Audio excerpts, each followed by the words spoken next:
Bonjour, cette semaine nous allons expliquer ce que sont les critères de divisibilité. Alors les critères de divisibilité, c'est des conditions pour savoir si un nombre est divisible par un autre. Alors, on va d'abord expliquer le vocabulaire. Alors, par exemple, vous savez que 48 est dans la table de 6, puisque 6 fois 8 égale 48. Alors on peut dire plusieurs choses. On peut dire que 48 est divisible par 6. On peut dire aussi que 48 est un multiple de 6.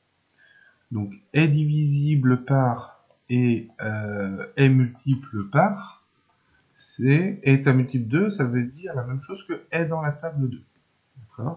On peut dire aussi que 6 est un diviseur de 48, ou que 6 divise 48, si on emploie le verbe. Alors, on va voir maintenant des critères de divisibilité. Donc, savoir si un nombre est divisible par un autre. Il y en a que vous connaissez déjà depuis le primaire. Par exemple, comment on sait qu'un nombre est divisible par 2? Donc, vous savez qu'un nombre est divisible par 2 s'il est pair, c'est-à-dire s'il finit par 0, 2, 4, 6 ou 8.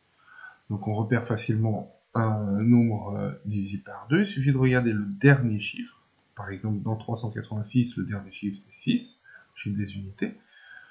Et donc, 6, c'est un nombre pair, et donc, du coup, 386 est divisible par 2.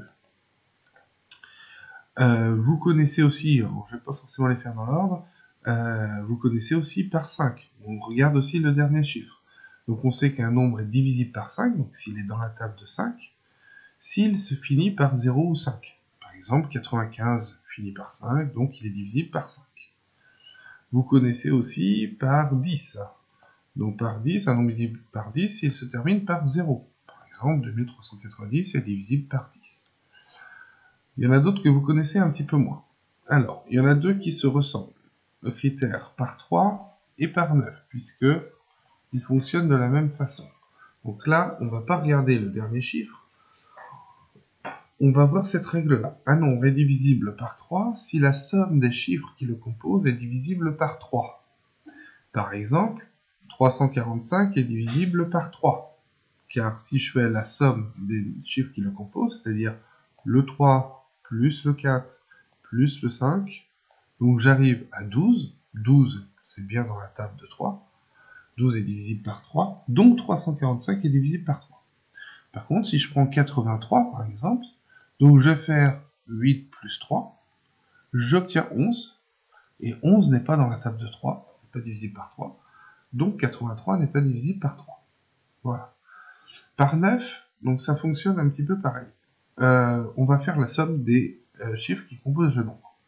Et on va regarder si c'est dans la table de 9 cette fois-ci.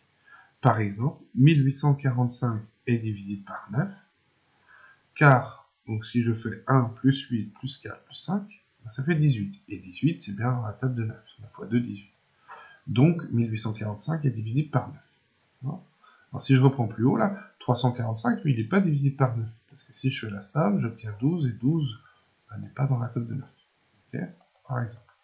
Et il n'en reste plus qu'un, c'est savoir si un nombre est divisible par 4.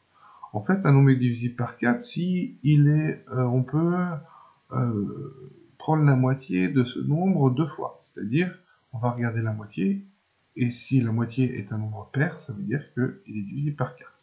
Donc la règle, c'est un nombre est divisible par 4 si la moitié de ce nombre est divisible par 2. Par exemple, 248 est divisible par 4. Si je prends la moitié de 248, c'est 124, et 124, c'est bien un nombre pair. D'accord ?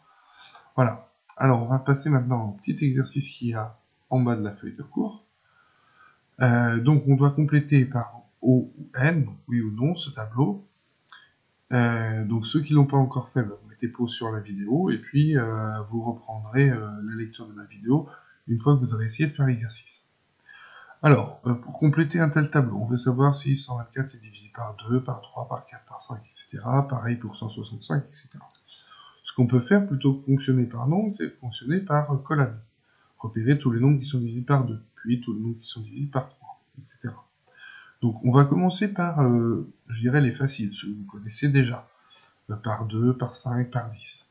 Bon, il suffit de regarder le dernier chiffre qui compose. Donc ici, par exemple, on va regarder tous les nombres qui sont divisés par 2. Donc on dit tous les nombres pairs. Bon, là, je vois, par exemple, que 124 est un nombre pair, il se termine par 4, donc oui, il est divisible par 4. 165, par contre, est un nombre impair, donc il n'est pas divisible par 2. 2553 est aussi un nombre impair, donc il n'est pas divisible par 2. Et 180, il se termine par 0, donc il est pair. Et il est divisible par 2. Je peux faire la même chose pour 5. Divisible par 5. Donc je regarde le dernier chiffre, il faut que ça se termine par 0 ou 5.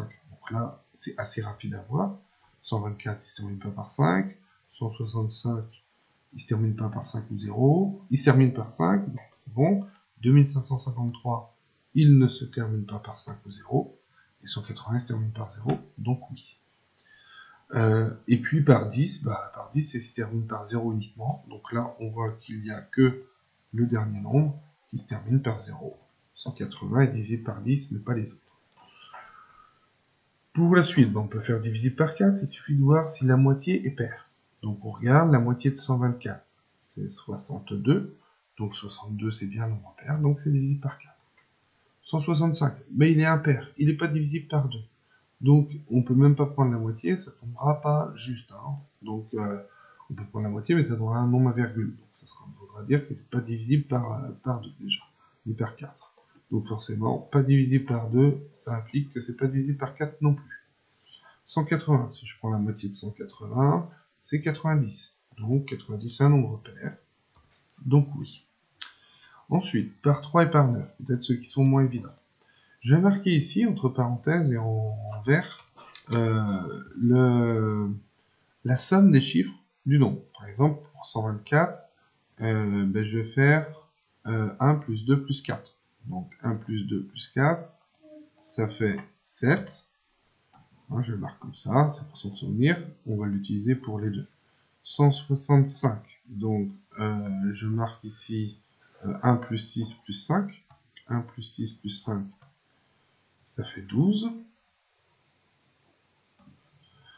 2 plus 5 plus 5 plus 3. Donc 5 et 5, 10. 2 et 3, 5. Donc ça fait 15 en tout.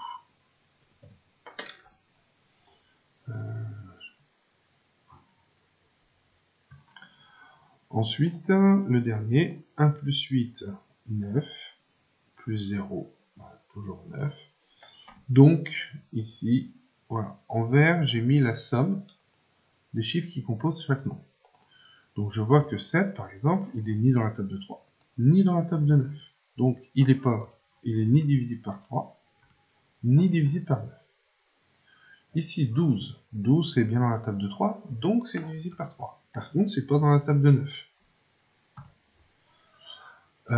2553, donc ça fait 15, si j'additionne tous les chiffres qui composent, c'est bien dans la table de 3.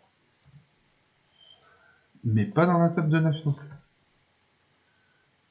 Et enfin le dernier, ça fait 9, donc 9 c'est bien dans la table de 3, et c'est aussi dans la table de 9, forcément.